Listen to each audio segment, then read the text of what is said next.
Today I'm sitting down with Gloria La Riva, one of the third-party candidates for President of the United States, running as a socialist representing the Party for Socialism and Liberation. Gloria has a decades-long history of political activism, from immigrant rights to the LGBTQ struggle, with dozens of political arrests to prove it. Gloria's political work has gone far beyond the borders of the U.S., leading many solidarity delegations to Cuba and Venezuela and war-torn regions of Iraq and Yugoslavia. Thank you so much for joining me, Gloria. Thank you, Evie, for having me. So you're running for president. How is that possible? I haven't seen you in the debates. I haven't seen you on corporate media. What's going on? Well, that's because the elections in the United States are a rigged system. And they're not about to let a socialist candidate like myself appear on TV to challenge what Hillary Clinton and Trump have been saying. Mm-hmm. You know, oddly enough, Gary Johnson and the Libertarian Party is the only third party that is actually on all 50 states' ballots for this election. Talk about how restricted ballot access is, what you had to go through to get your name on several of these states' ballots. Yeah, most people don't realize that every state has its own requirements for how a party will appear. And in many places it's almost impossible. But we are reaching out beyond the balloted states that we're on. We're getting, we have a lot of writing campaigns too, and we're on the ballot in 8 states. 8 states right now. Which states are those? California. Mm-hmm. I won the nomination at Peace and Freedom Party along with Dennis Banks, my vice presidential candidate. New Mexico, Colorado, Iowa, Washington State, Vermont, nominated by the Liberty Union Party, which used to be Bernie Sanders' party, Louisiana, and Florida. We had been on the ballot the last 2 elections, but this year, in the middle of the campaign, the Secretary of State ruled us and other third-party ballot candidates off the ballot. So we're in the middle of a struggle to try to keep that ballot status. But you see, you can win ballot access, but you don't necessarily keep it. Mm-hmm. Let's talk about the tenets of your campaign. You have a 10-point program. This leaked audio recording of Hillary Clinton just came out, where she's mocking Bernie Sanders supporters for calling for free education and free healthcare, 2 notions that are fundamentally accepted across most of the industrialized countries in the world. These are 2 constitutional rights that you're calling for in the program, Gloria. Why is this something not to be mocked? Well, you said something very important. You said in industrial countries that they are rights, education and healthcare. And I think it shows the extreme control that the corporations and the media has in presenting the United States as the model for economic well-being of the people, when in fact we don't have the right to health care. And we say that not only should health care be a right, it should be free, not just for people who are a citizen or even permanent residents, but for everyone, the undocumented as well. That no one should have to pay a penny for it. That education should be free from preschool all the way through graduate school. How does that get accomplished? Well, simply by dismantling the Pentagon budget, which is a system of pure destruction, war, occupation, sanctions, and use it instead for creating the education that we need, that the world needs too, of having not only healthcare but preventive healthcare. How much lower the cost of healthcare would be if people could go to the doctor in time. In addition, we also have as a constitutional right that we say should be the right to housing, the right to a roof over your head. And I always point out this example. A construction worker can build a home, a skyscraper, a bridge, a highway. That's a great skill. And they can work to build a skyscraper, all the things we're seeing in San Francisco and New York. When the work is done and there's a downturn in the economy and you lose your job or the paychecks don't extend beyond a few months of unemployment, you're homeless. And you can sleep in the doorway of the very building you built. That's capitalism. And so we say all of the labor of the people, whether it's a teacher, a scientist, a doctor, a janitor, a restaurant worker, a construction worker, the wealth of society should be owned in common by the people, and that we decide together where that wealth is used. You're saying you want to dismantle the empire. oh my God, that's unheard of. I mean, how would we defend ourselves? Aren't these bases all over the world to protect the U.S.? The American people believe that it's hard to let go of the concept of defense as if we are ringed by countries and people threatening us. But in fact, I think if we were able to see the Empire Files on national television, and if the people were able to see the destruction of countries, of whole peoples, that I have seen myself traveling to Iraq, Yugoslavia, and elsewhere, they would be shocked and they would be reviled at this, and they would immediately put a stop to it themselves. The literally millions of people who've been killed by U.S. wars and occupation sanctions. And there is no country threatening us. There is no people threatening us. They want peace. And we say always, the road to peace in the Middle East is for the U.S. to get out. The troops who are abroad, hundreds of thousands in maybe 800 military bases that we know of, if they came home and could help rebuild the country, go to school, then also be part of the brigades that go to other countries to learn of the culture, to share in the culture, and help truly rebuild the countries. What a world we would have of peace. And so yes, we say without a doubt, dismantle the Pentagon and all the nuclear weapons. I think the only Pentagon budget that should remain is the care for the veterans. Yeah, from all the destruction we've already caused to them. Yes. You know, I think it's $1 trillion that Obama just pledged to just upgrade our nuclear arsenal, which I really think says it all when you're going to need that much investment just to maintain this absurd amount of nuclear weapons that we have. I mean, it's just shocking. Gloria, your campaign also calls for the right to work as a constitutional right, 100% full employment. How would that be possible? Well, we're told by economists in the U.S. that if you have less than 5%, maybe 4, maybe 3, that's full employment, because not everybody can work. What they also don't count, though, is people who've stopped working, people whose unemployment ran out. And our idea of full employment is that there is so much potential in the working class, including those who are unemployed, to create the jobs that are needed. How much we could gain from children being taken care of by quality child care for free for the parents. And you can imagine how many child care workers we need. Caregivers for seniors. There must be millions of seniors who do not get enough care, who live alone, who need companionship, care, cooking, food, and social exchange with people, community. There is the need for rebuilding the whole infrastructure, not only the roads, highways, bridges, which is important, but the water sources. There has to be a guarantee of an income. That's why we say a guaranteed job or an income, whether in the immediate sense. There are many people who can't work who are disabled. Many people who've been denied disability payments. They need an income. If you don't have a formal employment in a job, there's going to be informal employment that you are forced into. Things that are not healthy for society, but you have to make a living somewhere. That's why full employment must be guaranteed by a socialist system. Everyone's potential can be realized that way. Clinton and Trump are both insanely rich, obviously. You have Hillary Clinton and Obama both being backed completely by Wall Street.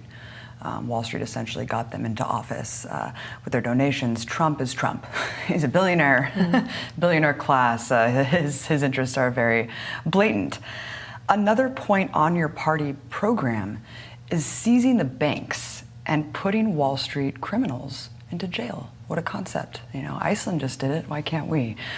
You know, what happened? What does that mean? What does seizing the banks mean, and who would take them over? It seems like such a foreign concept. I wanted you to break that down. Well, it's first important to understand where the banks get their wealth from. High interest rates, from, look at Wells Fargo, the millions of false accounts that they created to keep their profits up. They get their money from foreclosing on people's homes, and most recently, the bailout of $800 billion. We're still paying for that. through taxpayers' money. We're still paying that through students having to pay these usurious loans. The interest rates are so high, they're not guaranteed to be able to pay that later. So the wealth of the banks is the wealth that we've created, that they have stolen. We say nationalize the banks, create the state banks that the people have the decision on where that money goes. That way you can make education completely free. That way we can completely ban and eliminate the idea of home foreclosures. A home should not be considered as real estate. It must be considered as personal property, the right to a home. And I think people would accept this very heartily if they knew what we meant by nationalizing the banks. Nationalizing our own wealth for social good. Now, as far as the bankers today, who refuse to answer one question of where that money went, now, what people may not realize is that hundreds of billions of dollars in drug money, the international drug trafficking, was laundered by U.S. banks. Wachovia, guilty of laundering $378 billion of drug money, and their fine was only 2% of that money. So they are criminal. I think this is a really important point because it speaks to how the system works. It's kind of a permit for plunder, a permit for pollution. It's worth it for them. It's worth the risk to get slapped with a couple $1 million fine or whatever when they're making a profit of obscene, disproportionate amounts. What does this say about who really runs society? You need $1 billion to even run for president. Of course, these candidates, like I just said, are backed by Wall Street. We're going to see, I believe, in the next term, presidential term, another collapse, another potential collapse of the financial system, of the banking industry, and they'll come again for handouts and say we need a bailout. This time, I don't think the people will accept it. The heads of the Treasury Department come from the banks themselves. It's extremely corrupt. When you look at oil, for example, or the war manufacturers, Boeing, Lockheed Martin, General Dynamics, who don't pay federal taxes. They don't pay taxes, and they're financed by our bonds. The indebtedness still goes back to Vietnam. So it is more than just reform.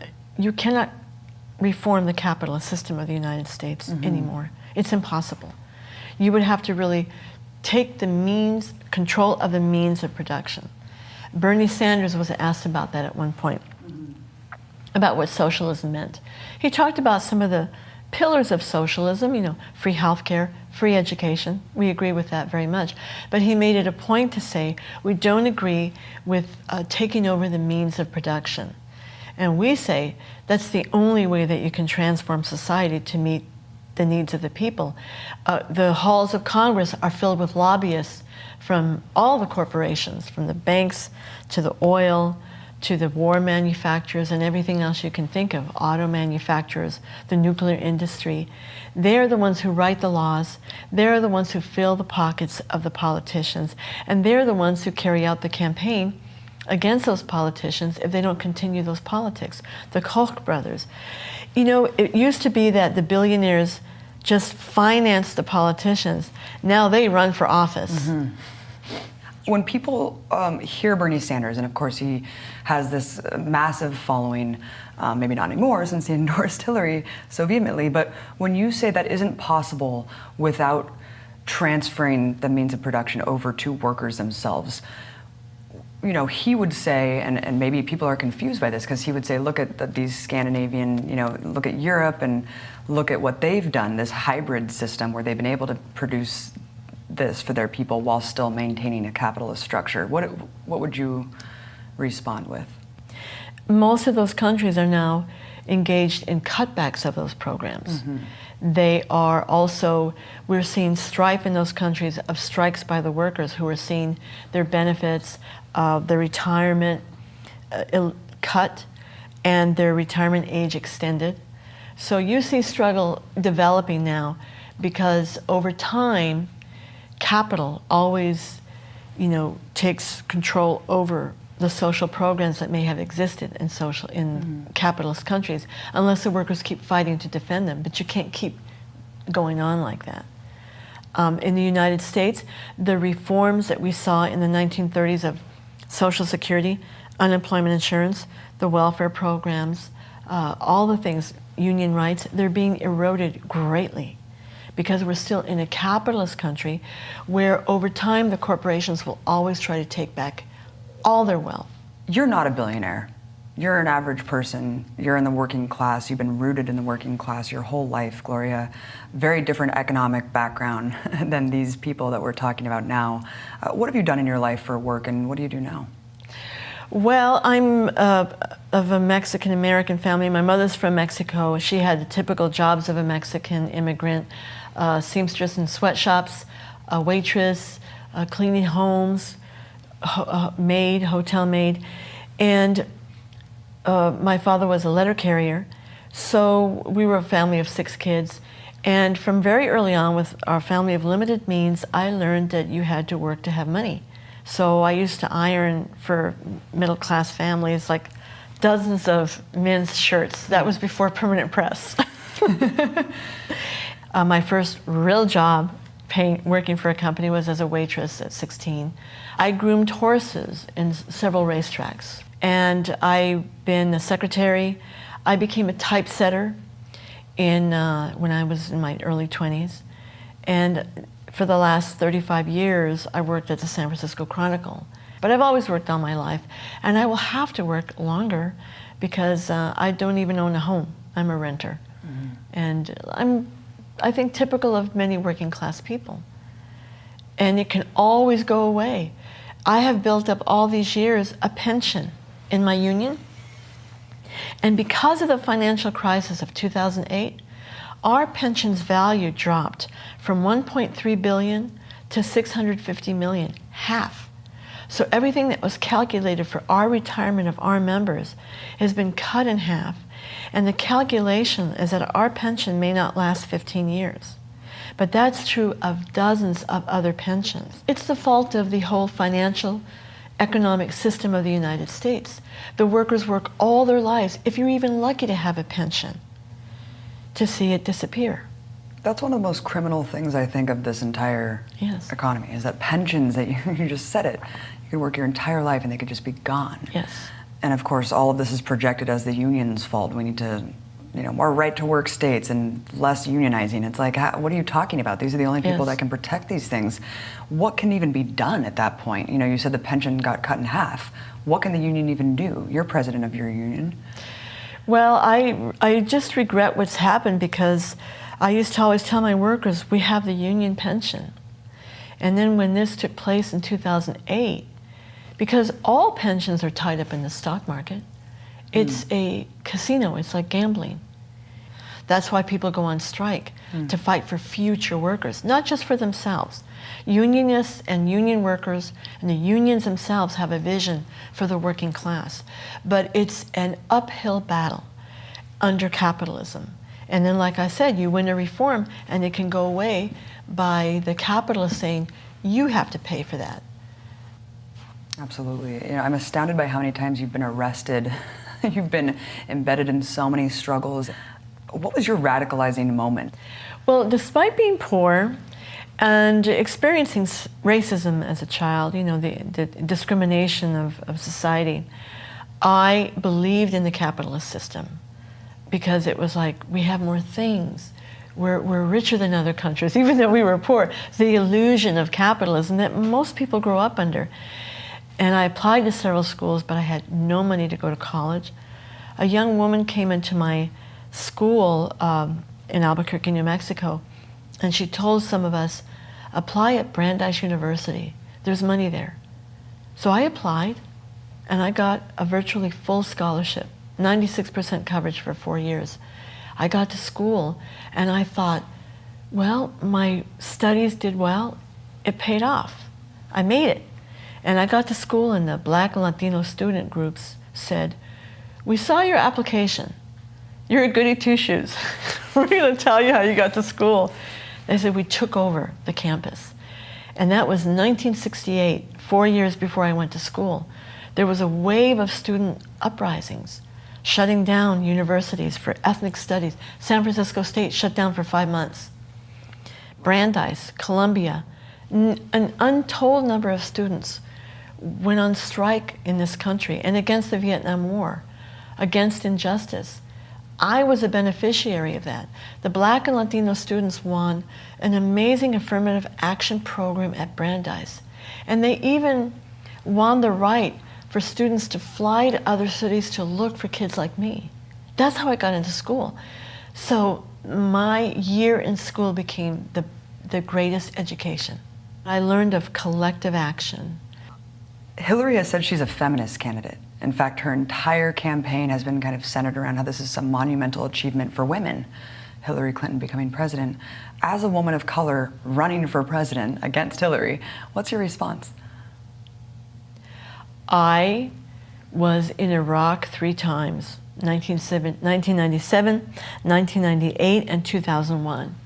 And I witnessed the genocide of Hillary Clinton's advocacy of Bill Clinton's sanctions, the total blockade, naval blockade of Iraq, where food, medicine, the means of a civilian infrastructure were kept out, of over 1 million people who died under Bill Clinton's term. Of course, George Bush Sr. was responsible for the bombing, but the sanctions regime was maintained by Bill Clinton. Madeleine Albright was the Secretary of State. She said on television that the death of 500,000 children in Iraq was worth the price for what they were doing to Iraq. And that's the woman that Hillary Clinton touted as her friend, the one who said that whoever votes against Hillary Clinton and for Bernie Sanders, there's a place in hell for them. I saw in the hospitals myself. I made a documentary of little babies, virtual skeletons, or dying because of parasites or hunger, and the mothers and the fathers also dying from a lack of medicine. I saw that genocide, and I say, Madeleine Albright is a war criminal. She's a war criminal also because of the bombing of Yugoslavia, where I was too. I saw a 15-year-old girl paralyzed from the waist down because she was hit by cluster bombs. It's a miracle she survived. Or we walked into a hospital room where a young woman, they put the sheet over her head. She had just died by US NATO bombings. This is what Hillary Clinton represents. So no, Hillary Clinton is not my sister. She talked about being an abuela, Spanish for grandmother. No, she's against the grandmothers that she advocates deporting, and those grandchildren that she said should be returned back to Central America. She even touts in her book how she convinced Bill to bomb Yugoslavia. It's apparently a pillar of pride for her. Yes. Gloria, this election is all about fear of Trump, but it seems like every 4 years it gets worse. It gets more about rejecting the other, all about the politics of fear. Building a wall, right? There's already a wall. Mass deportations, there's already mass deportations by the Democratic Party. Why should we not be afraid? And why should we vote with our conscience? Because we only have to look back for young people like yourself who do remember the victory of Barack Obama in 2008. But that era of Bush continued. Really, I think this last 35 years of Reaganism, of war, of the gutting of the social net, eliminating housing as a right, and so much more, has been followed by every president since, in different forms, but essentially the same. It's led us to the greatest poverty, the greatest gap between rich and poor. The Democratic Party, in fact, in history, has played the role of ameliorating, of co-opting movements, of telling people, but we're the Democrats. You voted for us. As if that's the only political practice that we can engage in, is to just go into a voting booth. And we say, after these elections, and after the inauguration, and in fact on the day of inauguration, 2017, we must be in the streets. that's where the change will come.